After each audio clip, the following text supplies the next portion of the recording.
Well, hey, greetings and salutations, everybody. Welcome to the channel. My name's John Campea, and this is Open Mic. Open Mic is a lot like the show, except all we really do is sit around and talk about the things that you guys want to talk about. If you guys would like to send in a topic or a question for us to discuss here, go ahead and use the Super Chat feature to send them in. The Super Chats are still on. I'm only going to leave them on for a little while longer, though, and then I'm going to shut them down. So if you have a question or comment, go ahead and send that in quickly. All right.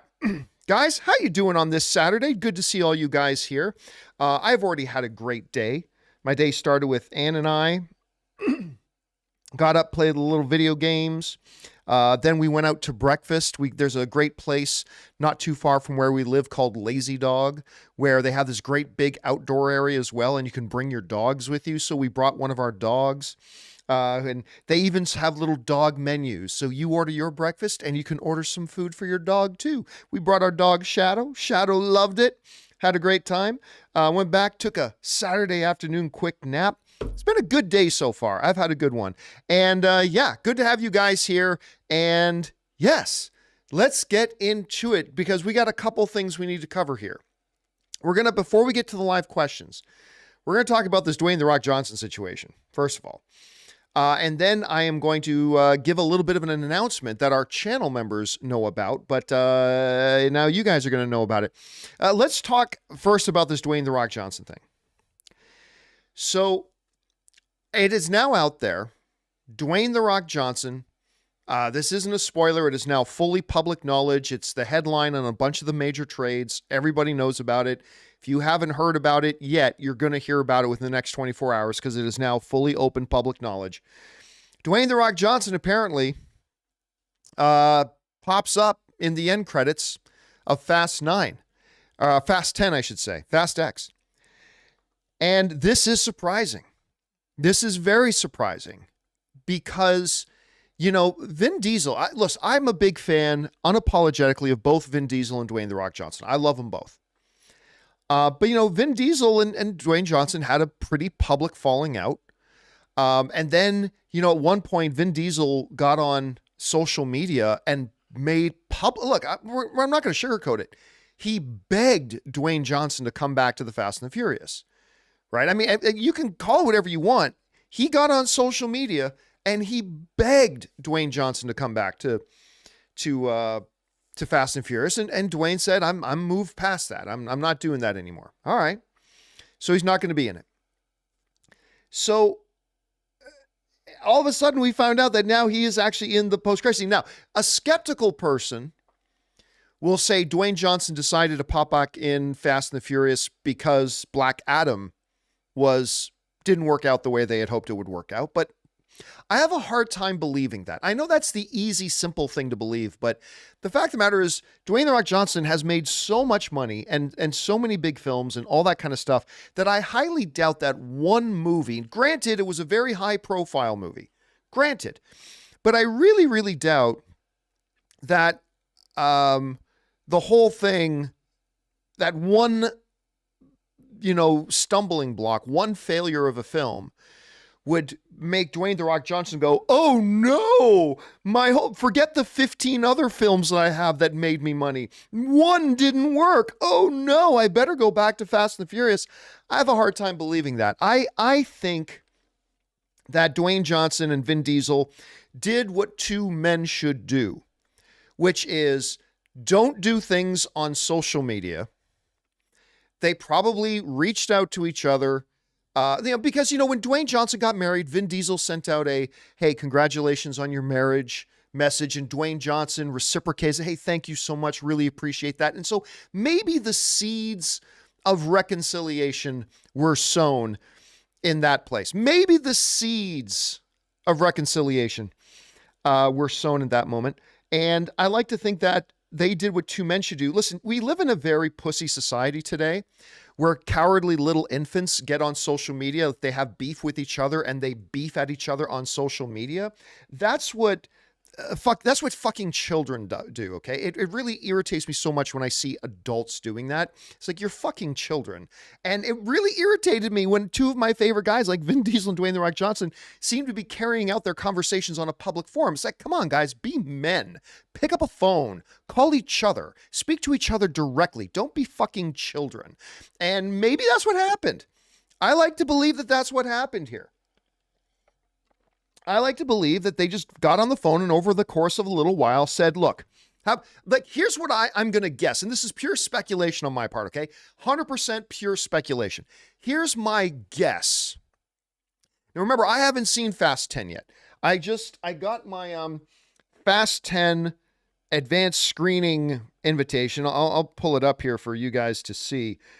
But I got my Fast 10 screening invitation. And where did it go? And I'm not gonna go because I don't go to screenings anymore. And I just got it now. I can't find it on my phone. Sure, Campea. Anyway, it's got to be here somewhere. But I have not seen the movie, so I cannot say what is in the post-credit scene. But here's my guess. My guess is that Dwayne. And again, this is pure speculation, 100% pure, fluffy speculation, okay? Just throwing that out there. What I'm going to guess happened is that Dwayne and Vin reached out to each other. Maybe maybe Vin had his assistant contact Dwayne's assistant. And then eventually they talked to each other. And then maybe they started to smooth things over. And, Vin said, why don't you come back to Fast and Furious? And Dwayne The Rock Johnson said, nah, I really don't think I will. And then here's what I think happened. I think maybe Vin then floated out, well, how about this? How about this? How about this? Maybe you don't feel ready to come back to the Fast and Furious yet. But how about you come in on Fast 10 in a post-credit scene? And then, hey, maybe it's just a post-credit scene. It doesn't mean you have to come back for the next movie. Maybe it'll just be a fun post-credit scene and get a big pop from the audience and everybody will be thrilled to see you in it and blah, blah, blah. And then we can keep thinking about it. Then later, if you do want to come back and do Fast 11 or Fast X Part 2 or whatever it is they're going to call it, then you can. But if you don't want to come back and do Fast X2, no problem. Like, it's just a post-credit scene. So I am completely speculating. I'm thinking maybe that's the way it worked out. I'm thinking now I am totally shocked. I never thought Dwayne Johnson would go back. I really didn't. I thought with everything they had said, but this is a great example that, hey, if you're a couple of grown adults and you just talk to each other, maybe you can work things out. And you know what? Even if Dwayne Johnson doesn't come back for Fast X Part 2 or Fast X Part 3 or whatever, I am, as a fan, I'm going to go to bed tonight sleeping a little bit better, knowing that mommy and daddy maybe aren't fighting anymore. Even that by itself is going to make me feel pretty good. And mommy and daddy aren't fighting anymore. So that's my guess. My guess is it's going to be one of those types of post-credit scenes where Dwayne Johnson's going to show up and it's going to be really cool, but it won't necessarily be a post-credit scene that will pick up in the next movie, because maybe Dwayne will come back for the next movie. Maybe he won't. Maybe this is just a thing to pop up and to show support. I don't know. We will have to wait and see how that goes. But that is my guess. And I already know, I'm sure some of you are going to ask questions about this, and we'll talk more about it as the show continues. So there are my thoughts on Dwayne The Rock Johnson coming back, how I think it transpired, what I think the nature of him being in there is. And again, it's all completely speculation on my part, but we'll totally see. And I hope it works out. I really do. Now, look, a lot of people I've seen online getting angry at The Wrap for leaking that Dwayne Johnson pops up in the post-credit scene. Guys, listen to me. The Wrap didn't leak it. It's meant to look like The Wrap leaked it, but I am telling you right now, The Wrap did not leak that Dwayne Johnson appears in the end of Fast 10. I absolutely 1000% guarantee you, Universal gave somebody at Wrap the call and said, why don't you run a story that Dwayne Johnson pops up in the pops up in the post-credit scene of Fast X. Why don't you go ahead and do that? Because look, the skeptics will say that right now the advanced ticket sales on Fast X are a little soft. They're soft. A lot softer than they thought they would be. And maybe Universal looked at that and said, hey, why don't you leak that Dwayne Johnson's in the post-credit scenes? Because now they're just trying to get buzz. And guess what? It's working. Because this fucking idiot is sitting here talking about it. What have we been talking about for the last 20 minutes? Huh? This idiot has been doing exactly what Universal wanted to have happen. We are now sitting here talking about Fast X. We're talking about Dwayne Johnson coming back. This is exactly what Universal wanted to have happen. So kudos to you, Universal.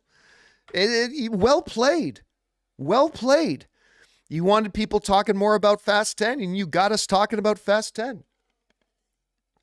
So, yeah, nobody get mad at the rap, because I 100% guarantee you this was Universal coordinating this. This is not a leak. This is now marketing. And I know sometimes there's a fine line between leak and marketing, but that was not a leak. That was marketing. And so, on Andrew W. saying, why do they want him back? They want him back because their numbers are slumping. Listen, it's no big secret. Dwayne Johnson is the reason Fast and the Furious became $1 billion franchise, right? On the John Campea Show a while ago, we went through the numbers of all the Fast and the Furious movies, right? We started at number 1, number 2, number 3, number 4. And then all of a sudden, when you inserted Dwayne "The Rock" Johnson into the movies, huge jump in their box office. And now what happened in the last Fast and the Furious movie when you didn't have Dwayne Johnson? The box office came back down. And now they're looking at the advanced ticket sales numbers of Fast X, and the numbers are down more. So now they're saying, hey, everybody, Dwayne Johnson's back. And we'll see. I don't know that just saying that Dwayne Johnson is in a post-credit scene is going to help the box office numbers all that much, any more than announcing that my boy Henry Cavill back there was popping up in the end of Black Adam helped that box office very much. I don't know that it's actually going to help that much, but that's how desperate they are. They're kind of desperate to do whatever they can at this point. So, yeah, we'll see. We'll see what happens with all that. But again, we'll talk more about it as I'm sure we move on in the show here. Okay. So before we talk more about that, we'll talk a bit about the fact that, Vin Diesel suggested that there's going to be a third Fast X movie. Like maybe there's going to be a Fast X Part 1, Part 2, and Part 3. We'll talk about that in a second. Now, before we do, I want to make an announcement to you guys. This is something that I kind of let our channel members. By the way, if any of you guys here are our channel members, I see Patrick there in the live chat. Patrick is one of our channel members.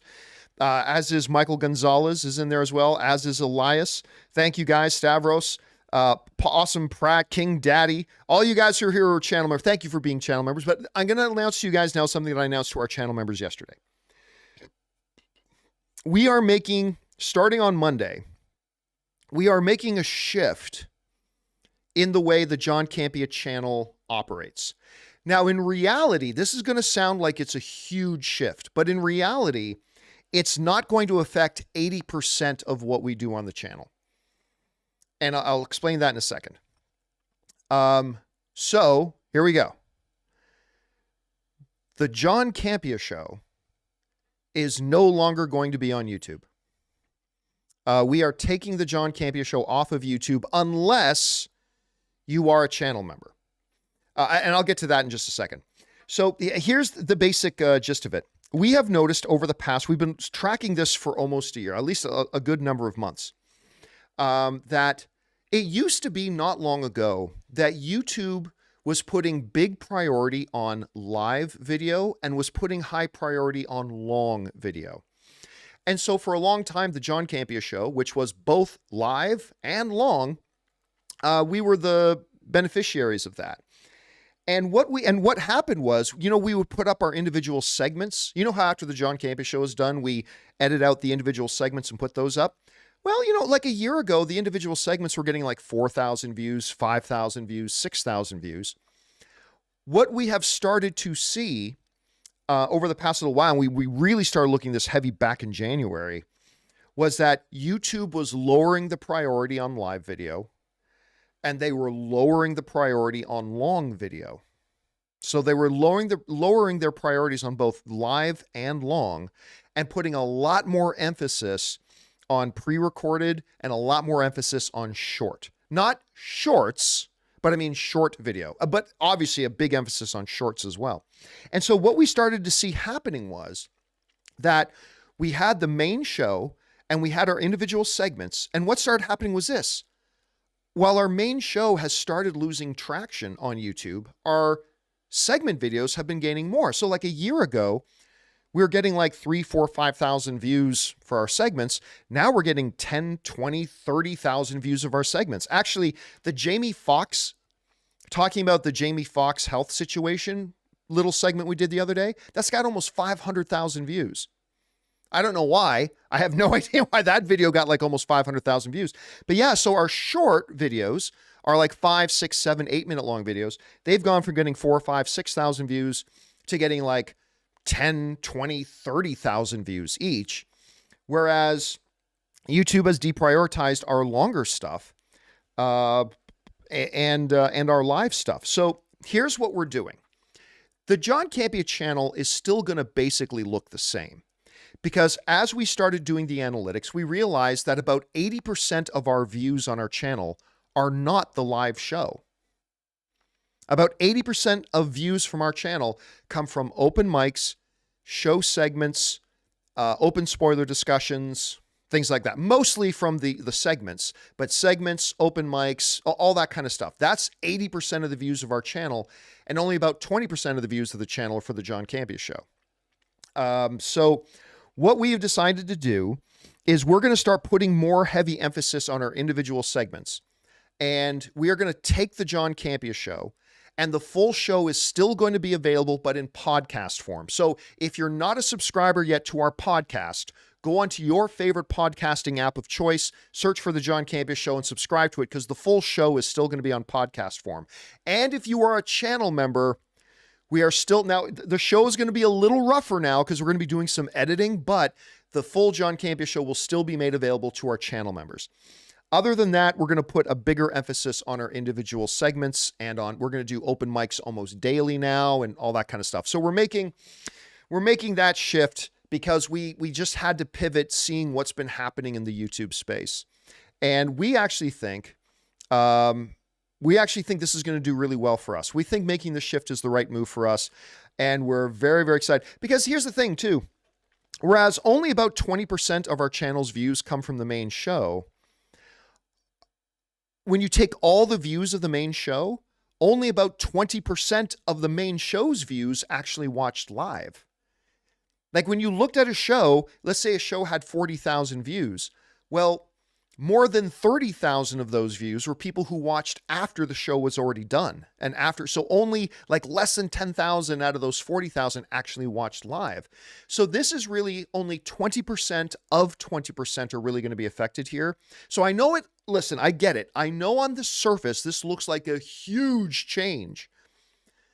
But really, when you look at it, it's 20% of 20%. It's a very, very small this is really going to impact a very, very small segment of the people who watch our content. And we think this will help us make better content, because we're going to be able to do more research. We're going to be able to do more editing on the individual segments. We're going to be able to make the segments better, higher quality. Our whole goal here of everything we do at the John Campea channel is to try to deliver to you guys the very best product that we're capable of delivering. We want our videos, whether they're long or short, to be as informative, to give as much context and perspective, and to deliver a value to you guys that you guys feel that when you walk away from watching one of our videos, you've gotten something out of it. And we think with these changes, we're going to be able to do that better. So yeah, starting Monday, and there's still going to be live videos, again, almost every day. We're going to be doing open mics, Ask Me Anythings. We're still going to do open spoiler discussions. So there's still going to be live video almost every day. It's just that the John Campea Show itself will no longer be a live video. So that change is happening that change happens starting tomorrow. Now, somebody, Sharper Travel, is asking in the live chat, what is this TMZ? People watch you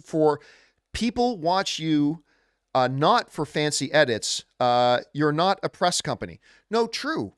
But a tiny, tiny percentage of our viewers watch the show live. Like if 80% of our viewers watched the live show, the live John Campea Show, and it was live, we would never make this change. But the reality is that maybe 5% of our viewers, like 20% of 20%, maybe about 5% of our viewers actually watch the live John Campea Show live when it's on. It's a very small percentage of our overall viewers. And so we have to ask ourselves the question, where should we be putting the majority of our efforts and resources? Should we be putting the majority of our efforts and resources into the thing that gets about 5 to 10% of our viewers? Or should we be putting the majority of our resources and efforts into the things 90 to 95% of our viewers engage with? And we just think it's a wiser move for us on this point to do that. Now, again, we're still going to have live every day, just not the John Campea Show won't be live. And yeah. And again, if you still want the full John Campea Show experience, you have two options available to you. It'll still be available in podcast format. I get told all the time by people who watch the John Campea Show on YouTube that they usually don't watch it. They usually just put it on and listen to it while they're doing other things. So you know what? If you still want the John Campea Show, it'll still be there. Just go subscribe to it on a podcast feed and you can listen to it anytime you want. And then if you're like, no, I really want the video experience of watching the full John Campea Show, not just the individual segments, become a channel member. We're going to make that one of the perks for our channel members. So anyway, that's that announcement, guys, for all that it is. And yeah, there we go. Okay. So let's now get over and start taking your questions, shall we? And we are going to start things off here with Derek Large, who writes, how do you think the fans would react if they brought Brian back for the next couple of Fast and the Furious movies? It would make more sense narratively and get a nice pop, but should they? Thanks, John. I think it all comes down to narrative. Like whether you should or should not bring back Paul Walker's character, only one group of people can answer the question of should they, and that's Paul Walker's family. They're the only ones who get to have an opinion. I don't get to have an opinion about it. You don't get to have an opinion about it. The only people who should have an opinion about whether or not they should bring back Paul Walker's character is Paul Walker's family. That's it. Nobody else. Now, if Paul Walker's family, which apparently they have signed off and said, yeah, we would be totally open for you to bring back the Brian character, then it becomes a narrative question. Okay, we know we can bring him back. Now the question is, narratively, does it make sense? Because what I wouldn't want them to do is just to bring back the Brian character for a cheap emotional fan service. If you've got a real solid narrative reason to bring him back and the family is okay with it, then yeah, by all means, do that. I think that'll work. All right, next up, Clay Woodley writes, Box Office Pro is projecting Fast X to open between 65 and 75 million in the US. If it opens below Fast 9, would you consider that a disappointing result? I think that's a good word, Clay, disappointing. I would not say I would consider that a failure. There are a lot of movies that would kill to make 65 to 75 million dollars opening weekend. But being the Fast and the Furious franchise, would that be disappointing? I think that would be disappointing for them. I think that would be, again, there are going to be some people who try to paint it, a $75 million opening, that's a flop. No film that opens to $75 million is a flop. But I mean, for the Fast and Furious, yeah, they're looking at least, they wanted like 110, 120 million, and maybe it'll get there. Who knows? Maybe with Dwayne The Rock Johnson leak, we'll get them to that 100 and some odd $million. We'll see. All right. Brandon Nezamuddin writes, Dear God, Box Office Pro is saying that Rise of the Beast will make $30 to $40 million opening weekend. This movie costs $200 million to make before marketing. Listen, guys, I am telling you, I am looking forward to seeing Transformers Rise of the Beasts. All right. But you guys have heard me talk about this. It was a mistake to go back to the Transformers instead of just Bumblebee 2. Right? because Bumblebee started to rebuild and started to repair and heal the Transformers image, because Bumblebee was great. But instead of doing a follow-up to Bumblebee, they decided to do Transformers Rise of the Beast, and it looks like just another Michael Bay movie. Now listen, Stephen Caple, who directed Creed 2, is directing this, and I'm sure he did a good job, and I love the trailers, I really do. But to the public perception, instead of building on the success of Bumblebee and saying Bumblebee 2, they come out and start marketing a movie that just looks like another Michael Bay Transformers movie. And so, yeah, that $30 to $40 million opening weekend thing, I'm not surprised. Now, here's the thing. If the movie is great, it can have legs. And if the movie is wonderful and gets good word of mouth, and who knows if it will or not, it can still be successful. But yeah, I'm not surprised at all by that 30 to 40 million opening number right now, to be honest with you, Brandon. All right, Bills HQ says, the movie club event was amazing. Of course, we had our live event with me, Christian Harloff, and Greg Alba from The Real Rejects the other day. And Bill's HQ was one of the guys who came down to it.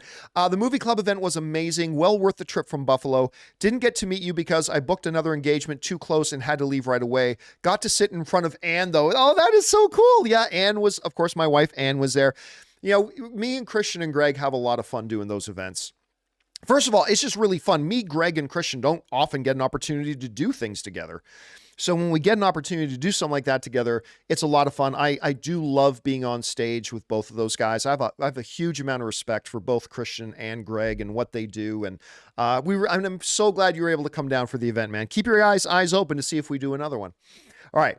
Azaz Back writes, I love Guardians 3. Hope you're having a great day. I am having a great day. Thank you. And Guardians 3, again, I don't think it's the best of the Guardians films, but I loved it. I thought Guardians 3 was a wonderful, near perfect ending for that franchise. I had an absolutely fantastic time watching it. All right, next up. Jaden Voss writes, hey, John, what's your top 5 Pixar movies? I don't do top 5, top 10 questions live. I will tell you that just a couple of my favorites in no particular order. Incredibles, Ratatouille, WALL-E, Incredibles 2, Toy Story 3. I mean, those are a couple of the really, really, really big ones. I mean, Pixar is just like top of the game, man. They're absolutely top of the game. All right.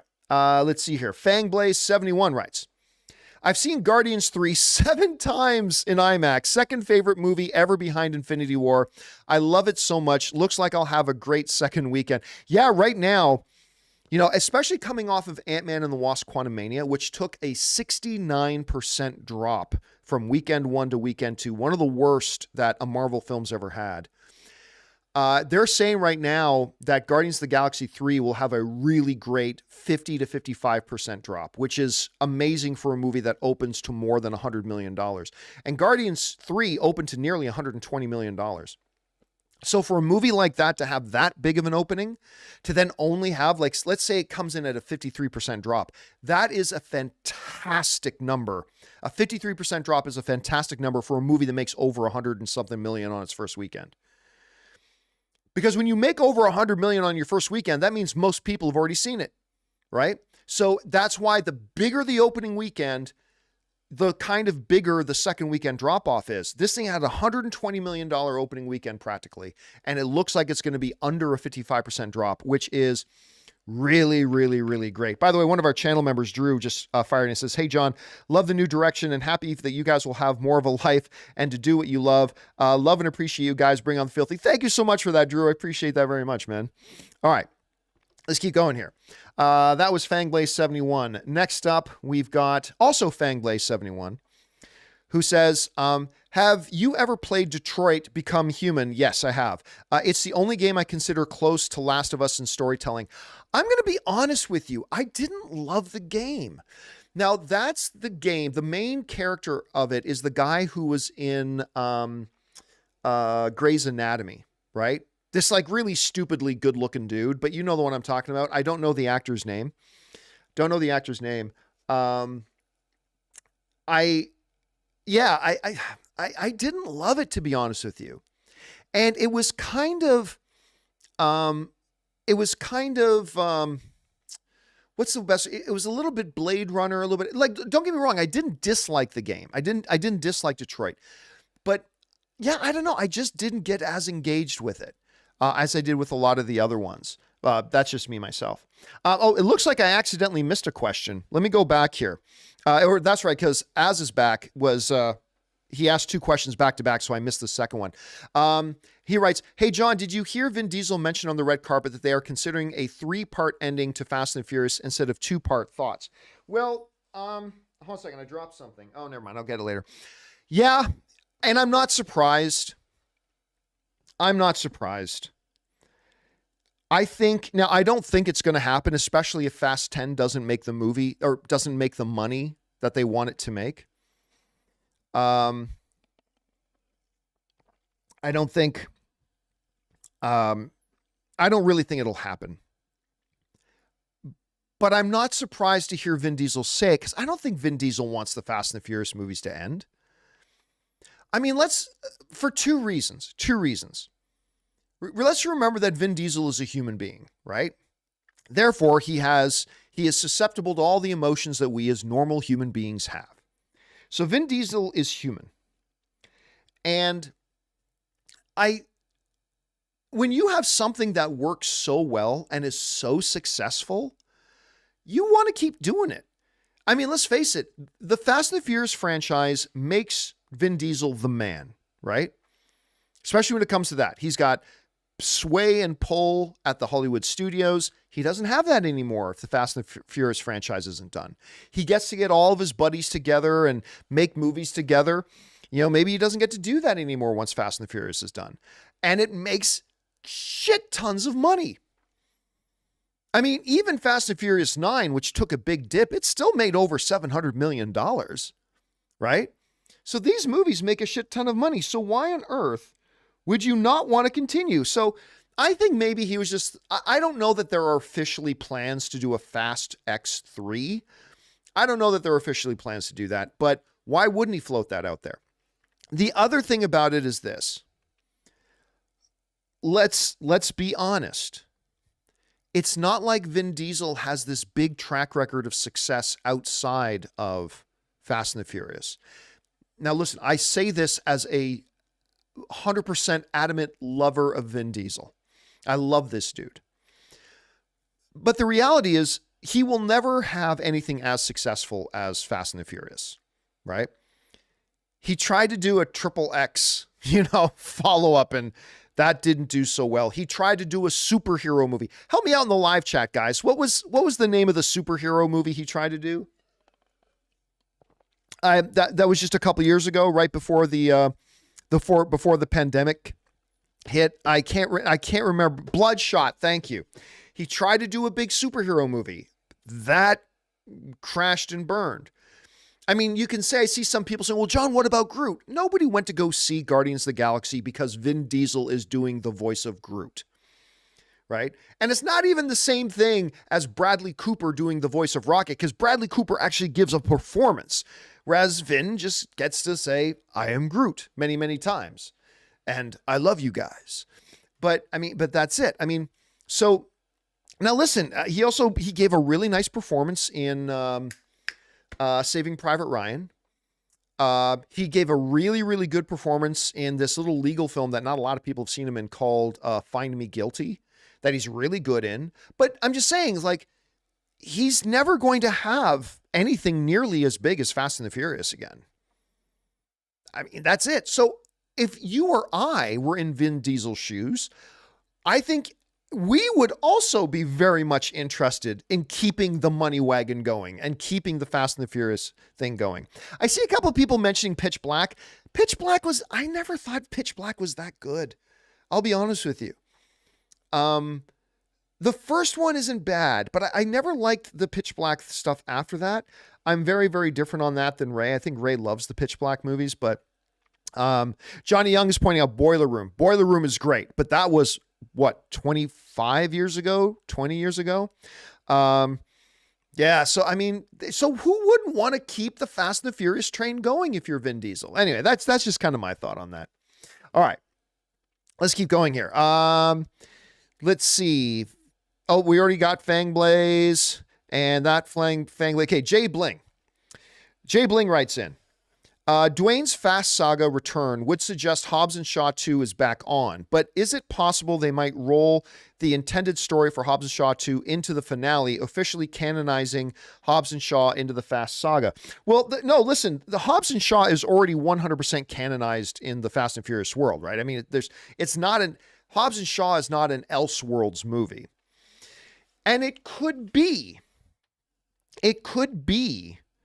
that maybe making an appearance in Fast and the Furious was the price that had to be paid to get a Hobbs and Shaw 2 greenlit. Maybe. Now listen, if it is, I'm good with that because I personally really enjoyed Hobbs and Shaw. Was it a little ridiculous? Of course it was a little ridiculous. It's the Fast and the Furious world. So of course it was a bit ridiculous. But I'm not going to lie to you guys. I had a good time watching Hobbs and Shaw. I would really like to see Jason Statham and Dwayne Johnson on screen together again. And so you might be right, Jay Bling. I mean, maybe they aren't going to make another Hobbs and Shaw. I don't know. But when you've got Jason Statham who wants to do a Hobbs and Shaw 2, and you've got Dwayne Johnson who wants to do a Hobbs and Shaw 2, and by the way, when you have Ryan Reynolds also wants to do, how funny was Ryan Reynolds in Hobbs and Shaw? But when you got so when you got those three guys wanting to do it, I think you try to find a way to do it. Now, 24 hours ago, I thought Hobbs and Shaw 2 would never happen. I mean, I wanted it to happen, but 24 hours ago, I did not think there was any chance of a Hobbs and Shaw 2. The world looks a little bit different today, doesn't it? It looks a little bit different today. So maybe, just maybe, they might be able to find a way to make that work. All right, next up. We got Huck's Pop Culture Cafe writes, did you select your 7 people for the sponsorship? We are not selecting 7 people for sponsorship. We are selecting 1 person for sponsorship. What happened was we were kind of expecting 10 to 15 applications. We got over 100 applications. I had Jonathan and Ray go through all the applications and watch all the submission videos and all that kind of stuff. And what they did was they narrowed it down to 7 applicants. So I wouldn't have to go through all that. Then they handed that over to me. And now I am currently in the process of reviewing the 7 applications that they went through and narrowed it down to. So no, we have not picked our 1 sponsorship recipient yet. We're going to be doing that this week. And we may not announce who it is. Like the person who gets selected may or may not want it to be made public knowledge that they got it. Maybe they do, maybe they don't, but we are going to make the selection this week. But just to be clear, Hux, it is 1 sponsorship that we're giving out there. All right. Next up, Fangblaze71 writes, I hope we can see Xandar in the MCU again. Out of all the fictional planets in movies, I've seen none seem as alive as Xandar did in Guardians 1. But did they not destroy Xandar? Did they not destroy Xandar?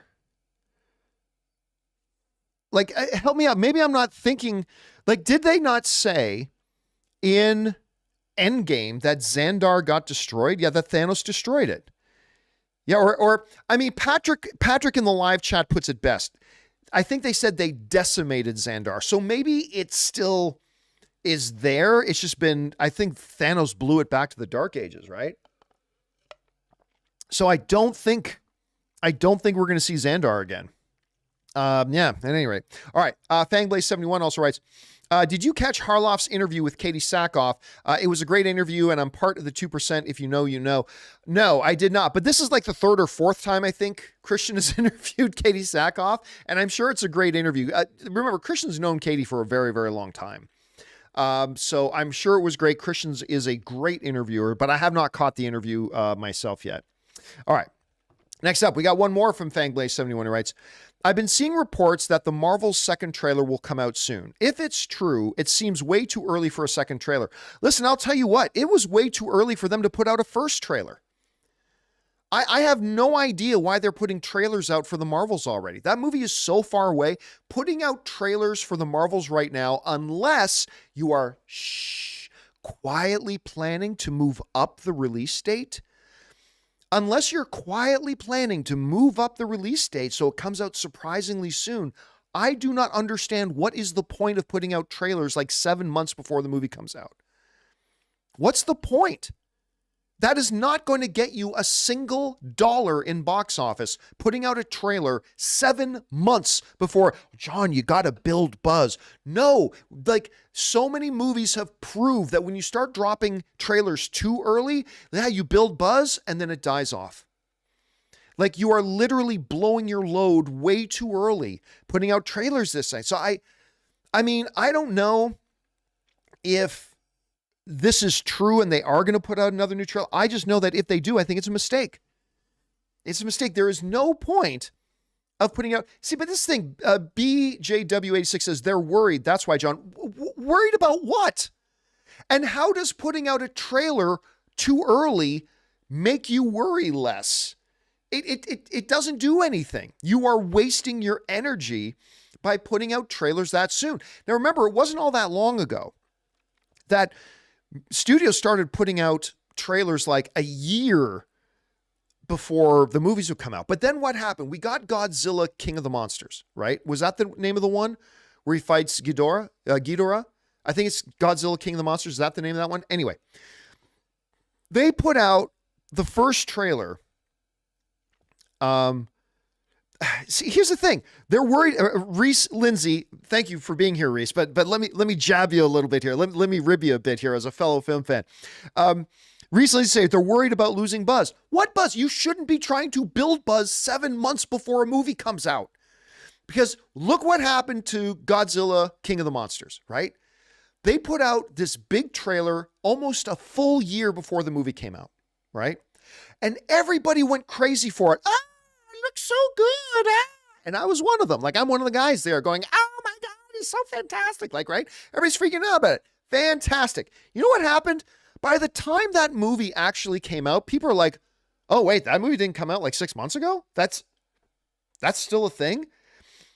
And the movie really didn't do good at the box office because they blew their load way too early.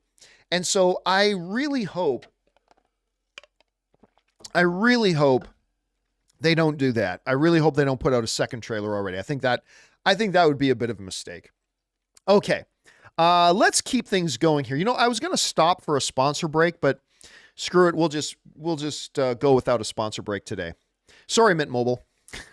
We're just on a roll right now, but I am turning off the super chats now, just so you guys know. I'm turning off the super chats. So let's see if I can find where we left off. We left off with Fang Blaze. Okay, there we are. Okay. We got another one from Fang Blaze who writes, who wins the Superman-like fight? Who wins the Superman-like fight? Adam Warlock, Vision, or Icarus from Eternals? I mean, it depends. If we're talking movie versions, and if we're not talking about the comic book versions, we're talking about the movie versions, I have a feeling it's Icarus. I think it's Icarus. I don't think Adam Warlock could take on all the Eternals. I don't think Adam Warlock could do that. I also don't think Vision could take on all the Eternals. So my guess out of the movie versions of those characters, I think Icarus is probably the one who wins that fight. Okay. Next up, we got Fangblaze71 who writes, how come most of your... You know what? Let me see if I can shrink this up a little bit. I don't know why this suddenly got larger. Hold a second. I'm going to try to shrink this up just a touch for you guys, just so I can fit everything on here better. Okay. Fangblaze writes, how come most of your shows have been a bit shorter the last couple of weeks? Are you trying to see if it works better at an hour and a half rather than 2? Yes. Yeah. Listen, the John Campea Show was originally supposed to be a 45-minute show. And I think in its earliest days it was about a 45-minute show. Movie Talk used to be an hour. And then what happened was, I started going longer than 45 minutes. Suddenly it was an hour. Then it was like an hour and 15 minutes. Then it was like an hour and a half. Then it was like 2 hours. And I just, it's just too long. It's too long. as a show. No, there is no show on television that is 2 hours a day, right? I mean, it was just too much. It was too long. And I was really finding as well that by the end of the show, I'm just like I'm just mentally, emotionally, physically like exhausted. You try being, first of all, we were live, right? Being live in front of 4,000 people.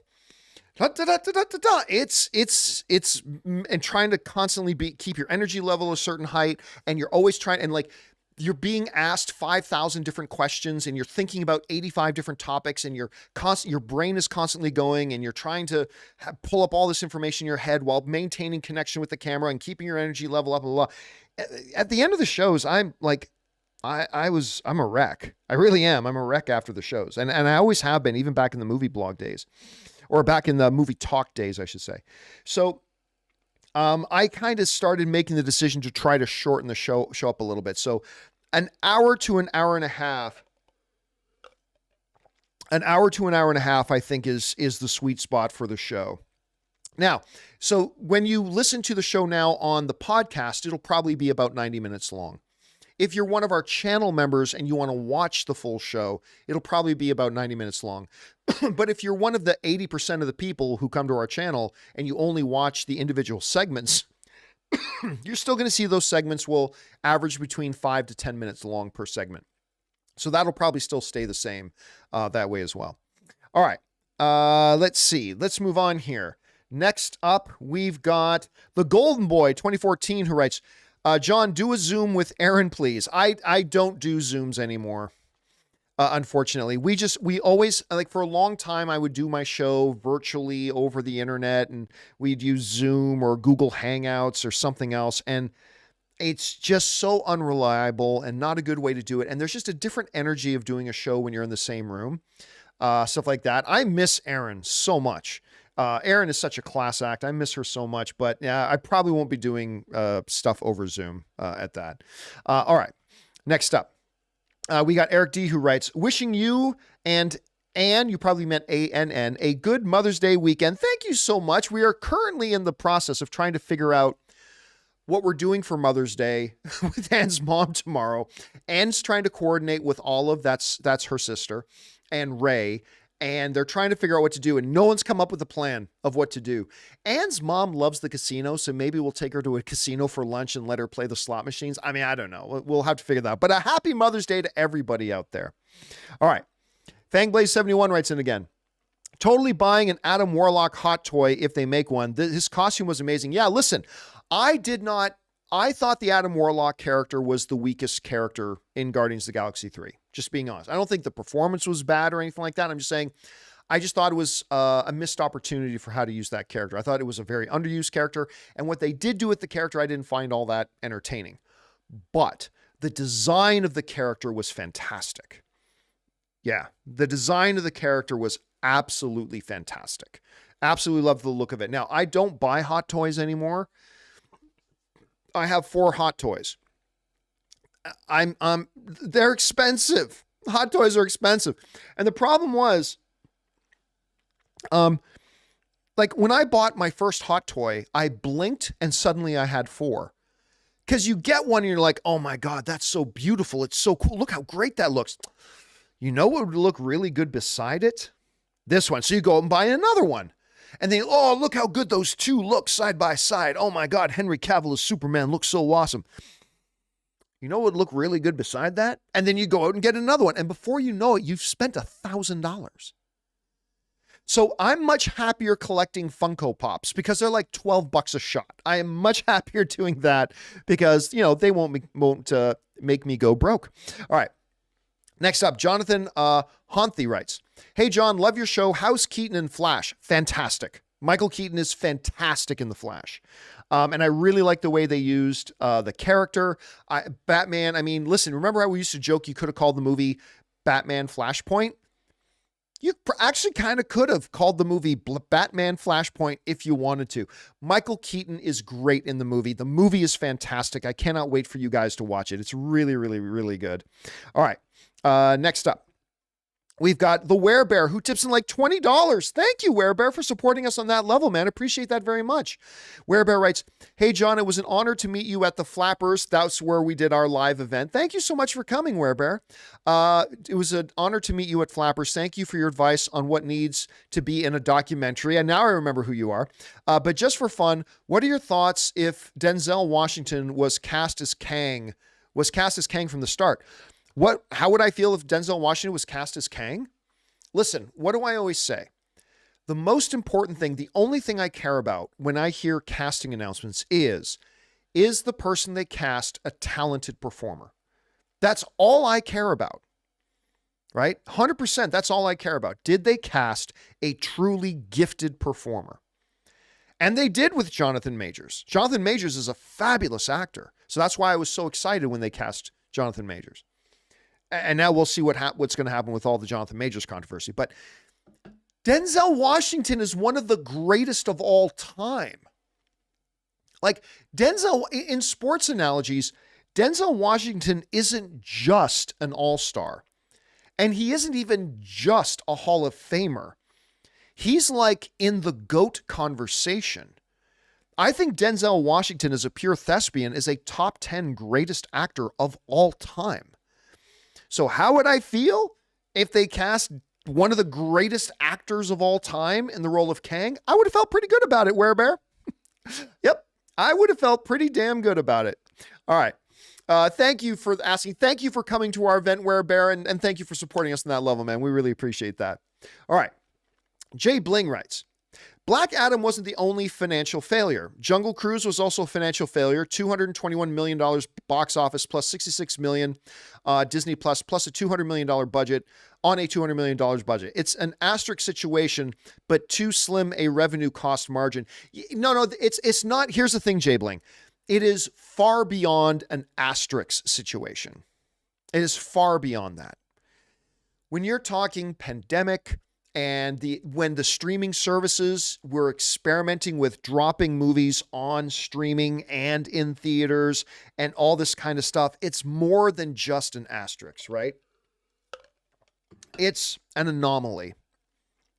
It's an anomaly. Because it's not playing on the same playing ground as 99% of other movies play on. So you can't judge it by the same standards. What I look at it and say is that the experiment was a failure. The experiment was a failure. I mean, look at Black Widow. I mean, if Black Widow had come out in a different year and didn't have its day and date release on Disney Plus and all that kind of stuff, who knows how much money that movie would have made? We'll never know. But that's why when I'm giving the Marvel Cinematic Universe a hard time, and I never count Black Widow, other than to say I didn't think it was a very good movie. Like, that doesn't matter when it was released and whether it was on Disney Plus or not. Like, do I think the movie was any good? I thought the movie was a little subpar. But I never judge its box office results because it's just too much of an anomaly, right? It's just too, and I kind of feel, Jay Bling, that Jungle Cruise is also one of those anomalies. It's just really too hard to say. Not to mention, I said from day one that they announced the Jungle Cruise, it's a stupid idea to base a movie on that frickin' ride at Disneyland. I never thought it was a good idea in the first place. The movie's actually pretty charming. Like, if I'm comparing Black Widow to Jungle Cruise, I thought Jungle Cruise was the better movie. It's a pretty charming movie. I didn't think it was great by any stretch of the imagination, but it was pretty fun. It was pretty fun. So, yeah, anyway. All right, thanks for that. All right, next up, SK Zhang writes, hey, John, don't really get to watch live often. Just want to say hi and really enjoy your content. Don't retire too soon. Oh, SK, thank you so much. SK is very active in our Facebook group and all that kind of stuff. Good to see you here, SK Zhang. Yeah, listen, I talk a lot about, I don't talk a lot about retiring. People ask me a lot about when I'm retiring. And I am now, I've got my retirement in sight, but it's not this year and it's not next year. It probably won't be until sometime in 2025 or maybe even 2026. So it's not going to be anytime immediately soon. I just want to make sure I retire young enough that I get to do all the stuff I want to do. Like, listen. I have sacrificed a lot over the past 20 years. In July 3rd, on July 3rd, will mark the 20th anniversary of when I put up my very first post on my old website, The Movie Blog. July 3rd will be the 20-year anniversary. And in that time, I have sacrificed a lot. Like taking 1 week vacation per year, working 12 to 14 hours a day. Being in the online world is also not an easy thing in and of itself. And I have earned the right to retire early. I've been very wise with my personal money, saving my money. I pay myself a salary. Like the company, like I have a company called Carson Drive Media that owns the John Campea, all the stuff that we do. And I pay myself as an employee. And a lot of people often ask me, how much do you pay yourself? I pay myself 20% more than what I pay my regular full-time employees. So I'm not one of these CEOs that pays themselves 400 times what their regular things do. I have this same salary as my regular full-time guys plus 20%. Because I'm the one who does most of the stuff. But I've been very good with my money. I save my money, I invest my money, and I've done a good enough job over the past 20 years that I'm in a position that I can retire early. And, but again, it won't be anytime immediately soon. King Daddy Go to saying, John, just retire when LeBron does. I don't know if I can do this for another 7 years because I think LeBron is going to, I mean, did you see LeBron play last night? Oh my God, that dude's a beast. I don't know. He could be playing for like another 7 years.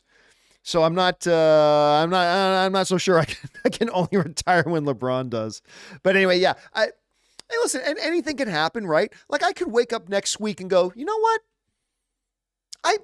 I don't want to do this anymore. And then maybe I retire like in a week. But honestly, the reality is I'm probably going to retire sometime in 2025, maybe as late as 2026. So I still got a few years. of doing this because I'm really still having fun doing it. Okay. Next up, Suthius writes, I thought you were wearing the blazers because Mrs. Campea's mother got on you again regarding the show attire. I'll always remember that from Movie Talk. Okay, so what Suthius is referring to, if you guys have watched our videos last week, you know I've been wearing the shirt and jacket, right? I've been wearing, it's not a full suit because I'm still wearing blue jeans, but I've got the suit jacket, the button-up shirt, all that kind of stuff. And some of you may remember a number of years ago, back in the AMC days, I used to dress like this on the show. And then all of a sudden people saw me wearing suits on the show. And they were like, why did you start wearing suits back in the AMC days? And I said, well, because, and this is true story, 100% true story. Anne was showing Anne's mom one of my shows. Because Anne's mom, for like the first 10 years of our marriage, didn't think I had a real job. The day Anne and I got married, true story. This is 100% true. I'm not even exaggerating this. This is 100% true. On mine and Anne's wedding day, okay, we had just finished the ceremony. It was a beautiful ceremony. It was great. We're in the back and we're just talking to each other. And Anne's mom comes up and I'm expecting some kind of big hug or something from my now Filipino mother-in-law. And she comes up, smiles at me, smiles at Anne, and then looks at me. She goes, so, because Anne's mom speaks very broken English. And she goes, so you can get job now? Like because I'm Canadian, she thought, oh, I just don't have a job. Her son was already working for me and she doesn't understand that I had a job. Anyway, years later, Anne is showing Anne's mom my show, AMC Movie Talk. And Anne's mom's watching it. And Anne's like, oh, isn't it funny, blah, blah. And Anne's mom looks at Anne and says, why John dress like hobo? Why John dress like hobo? That was my mother-in-law's exact words to my wife. Why John dress like hobo? So I decided for at least a while I was going to wear a suit, and I did for a while. And then I kind of went back to dressing like a hobo. Okay. So why have I started wearing the jacket and shirt again on the show? Totally different reason. And if you are not subscribed to our newsletter, this is a good time for me to plug it, guys. Did you guys know that we've started a daily newsletter? We put out a newsletter in the morning that outlines to everybody who gets it, here are all the topics that are going to be talked about on the show today. I write in a little editorial myself. We put some announcements in there. We highlight some of our favorite comments from the previous day's shows. If you haven't signed up for our newsletter, go into the community tab on the YouTube. If you go to the front page of our YouTube channel, there's a community tab. Click on that, and 2 or 3 posts down, you'll see a couple of links to our newsletters. Go subscribe to it today. It'll be delivered to your inbox every morning, Monday through Friday. It'll keep you up to date on all that kind of stuff. Anyway, I announced in our newsletter that the reason I started wearing the shirt and jacket again, swear to God, this is 100% true, is because I'm lazy. You guys know I have no fashion sense, right? I am a schlub. Like I have absolutely zero fashion sense. I can tell you what looks good and what doesn't look good. I just said that and I'm getting notifications. 3 more people have subscribed to the newsletter. Thank you everybody who did that. I have zero fashion sense. Okay. I am the trashiest dresser in the world. I'm awful. I don't care. I just grab whatever's comfortable, put on, right? But I stand every morning before I go to, I come into the office, I stand there in my closet and I actually stress out over what do I wear today?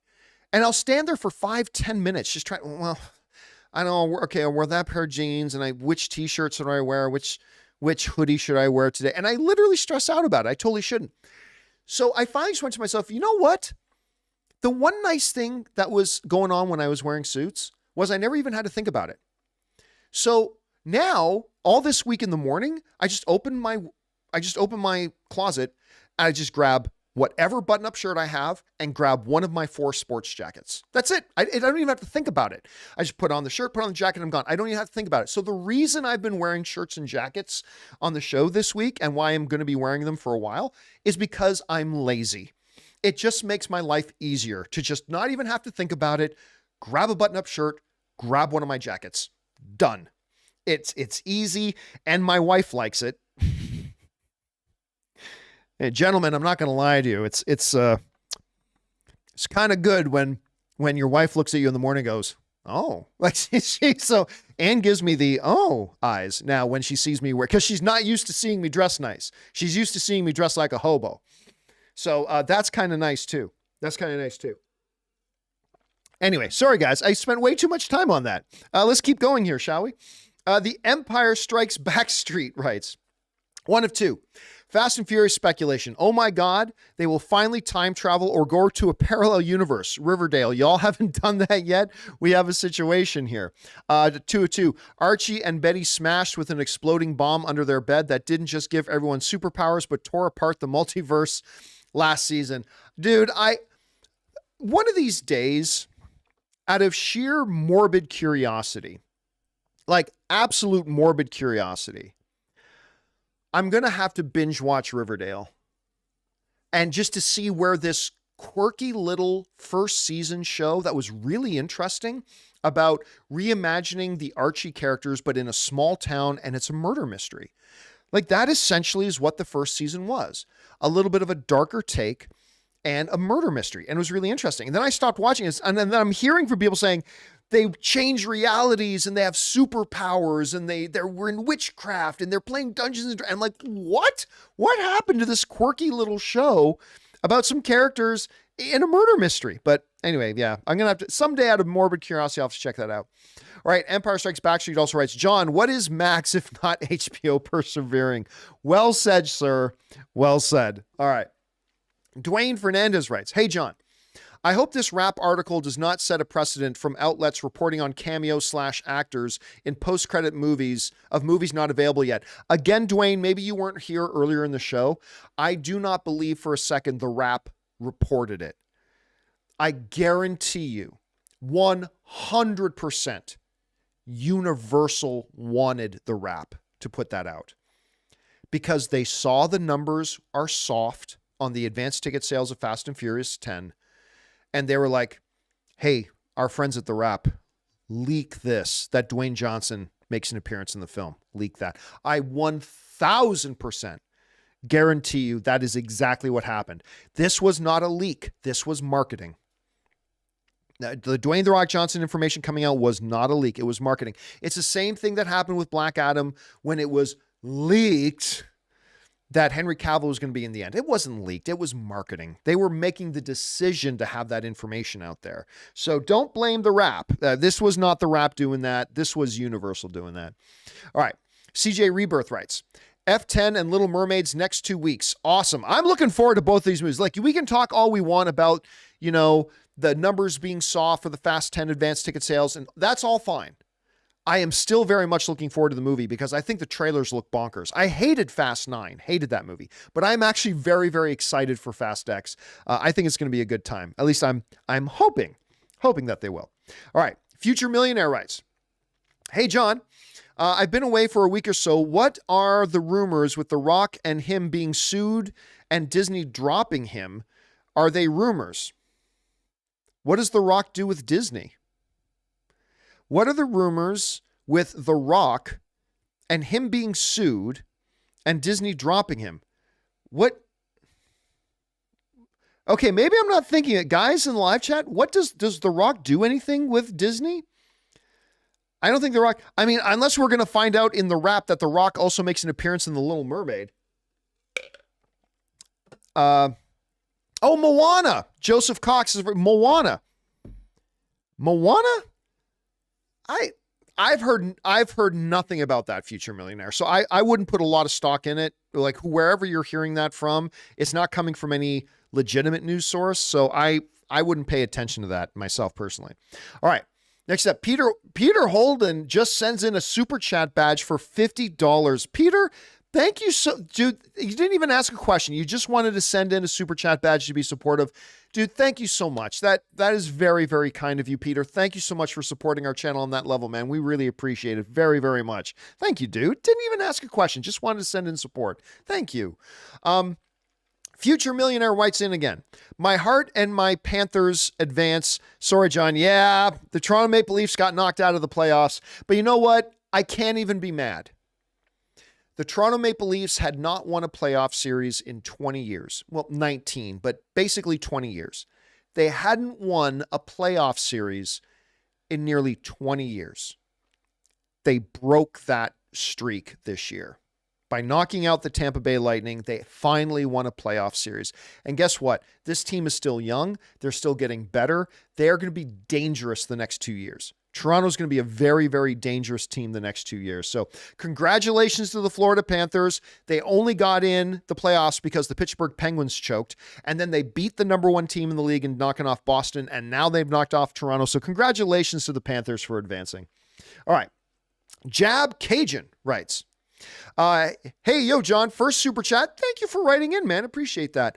Approve of the change, and I'm with you and the crew till the end. Guardians chest pump. Thank you, man. I appreciate that. You know what? I was very, very surprised when I first told the channel members yesterday, because I tend to tell our channel members everything first. Because they are the backbone of our support. And I really like, they are our most dedicated viewers, and I like getting their input and letting them know things first. So when I was telling the stuff about the change, the lineup change on the channel yesterday, I was honestly expecting a lot more pushback. I was expecting for a lot more pushback from our channel members about the changes, but I have been incredibly surprised and happy that the response has actually been really good. And I think that by the end of next week, in the next week or two, I honestly think this is going to be so good. And maybe I'm wrong. Like, listen, maybe I'm wrong. Like, everything I've ever done in my 20-year career has worked. But it's worked because I've tried a number of things, and some of those things click and some of those things don't click, and you learn lessons as you go, and then you ultimately win the game or lose the game. And I've been very lucky that I've spent 20 years winning. But you only win that much because of learning lessons from things you try that don't work, right? And maybe these changes that we're doing is the next big win, or maybe these changes we're trying are going to be one of those things that don't click and I learn from and we do something better, right? So we'll find out. But I've got a lot of excitement, actually. I don't know if you can tell. I'm actually feeling pretty invigorated. I'm actually feeling pretty damn invigorated about these changes. So looking forward to what we're going to be doing. All right. Next up, our friend Jedediah Elias writes in and writes, if Fast X Part 3 is successful, I see no reason they can't make a Lego Fast and Furious movie since Universal owns that franchise now. So much potential. Yeah, except Lego movies don't make any money. They don't make any money. We actually had somebody wrote in a question a couple of weeks ago about how come we're not seeing Lego movies anymore? And we're because of this, the box office and all of them tanked. Like the first Lego movie did pretty well, did okay. But then the Batman Lego movie, which was awesome, by the way. If you have not seen the Batman Lego movie, you got to watch it. It's fantastic. I actually think it's better than the first Lego movie. And I love the first Lego movie. But it took a big drop in the box office from what the first Lego movie did. And then the Lego Movie 2 came out and it made even less money. Then they did the Lego Ninjago movie and it made even less money. I mean, these movies just stopped making money. They started losing money. So when you say there's no reason they can't do a Lego Fast and Furious, sure there is, because the Lego movies don't make money. They lose money. Even when they're fantastic, they lose money.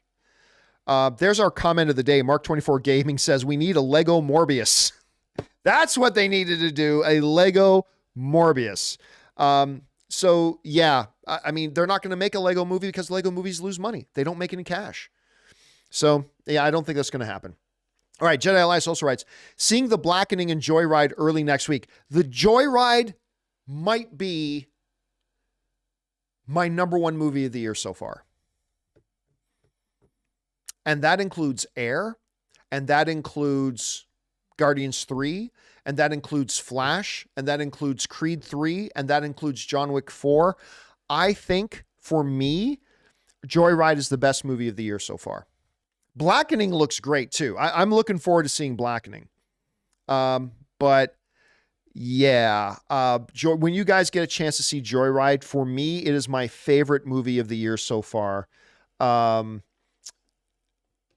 It's just, yeah, it's great. It's absolutely fantastic. I cannot wait for everybody to watch Joyride. Listen, it's very, very filthy humor. It's very raunchy. And that means it's not going to be for everybody. And that's cool. Comedy, no comedy should be for everybody. So I'm sure this isn't going to be for everybody. Oh, somebody's asking, is it similar to Superbad? It blows the shit out of Superbad. Like both being a lot dirtier and to me a lot funnier. I think in every way, which is funny because Seth Rogen is also the producer of Joyride. He's the producer of Superbad. He's also the producer of Joyride. And I think Joyride is easily the better movie. Easily the better movie. To me, at any rate. That's just me. All right. Next up, Taki75 writes, the difference between Ant-Man 3 and Guardians of the Galaxy 3 is the difference between a hack like Peyton Reed and an artist like James Gunn. I'm sorry, Taki. I don't think you know what you're talking about. Peyton Reed is a fantastic director. He's an absolutely fantastic director. When you look at what he was able to do with Ant-Man, what director would even want to try to take on Ant-Man? Like, what director would even want to try to take on Ant-Man? There are very, very few directors on the planet who could have done as good of a job with Ant-Man, the Ant-Man films that Peyton Reed did. He just made the first one is one of my favorite movies in the MCU. The second one wasn't as good, but I still had an absolutely wonderful time with it. And yeah, listen, I didn't like the third movie. But that had a lot to do with the fact that everything now has to be about multiverse, and they went into a big CGI fest, and they're trying to tie it in with the Kang thing. And I don't know, there's a lot of reasons, but Peyton Reed, make no mistake about it, is a really, really good director. Now, would I take James Gunn over Peyton Reed? Yeah, probably would. But I would if I was a producer of a film, you'd be 7 shades of insane if you had the opportunity to have Peyton Reed direct your film and you didn't go for it. I mean, no director you can get is gonna be 100% lock. Not even James Gunn. And I would take James Gunn before Peyton Reed, but Peyton Reed's fantastic. Peyton Reed is absolutely fantastic. All right. Let's see here. Esteban Rios writes, love the hard work and announcements. You're a homie. Thank you, Esteban. I appreciate it. It's always nice when people just want to be supportive, dude. Thank you so much for that. Andres Salazar writes, I just celebrated my birthday. Been listening for 1 year. Dude, thank you so much. I love hearing from people who've only been watching for like a period of time. Because listen, I get a lot of people who write in all the time that will be like, you know, I've been watching since, like, how many times have you guys heard this? Hey, John, been watching since the Man of Steel review, like going back however many years Man of Steel came out. And I've been very, very lucky that I have a lot of people that have been watching my content since the AMC days. Some people have been following me since the movie blog days, and that's amazing. But I also love hearing from folks like you, Andres, who've been like following me for a year or less. That's awesome to hear. Thank you so much. I'm glad you're here and you're a part of our community, and you've been around, coming along for the ride. All right, guys, with that all down, that'll do it for today's installment of Open Mic. Thank you so much, everybody, for being here, and for especially big thank you to all you guys who sent in the super chat questions. Number one, because you gave us fun things to talk about, but number two, you supported this channel as you did it, and all of us involved with the show. Thank you guys so very much for your support. Couple of quick reminders, guys.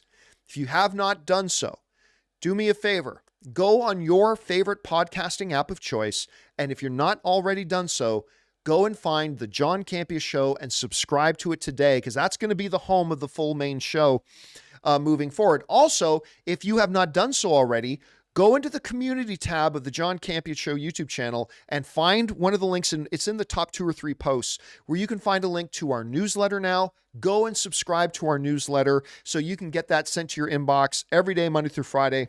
And thank you to like the 800 of you who have already done it. We were kind of hoping to have 200 or 300 people sign up by now in the first like 48 to 72 hours. And we have like 800 people have already signed up for the newsletter. Thank you guys so much for that. And yeah, we're not going to have any videos tomorrow because tomorrow's Mother's Day, but the John Campea channel and its new look will be back on Monday. We'll have a bunch of videos going up, all that kind of stuff. We'll look forward to seeing you guys there. And again, big thank you to all of our channel members. And guys, that'll do for now. Thank you so much for being here. My name's John Campea, and until next time, my friends, bye-bye.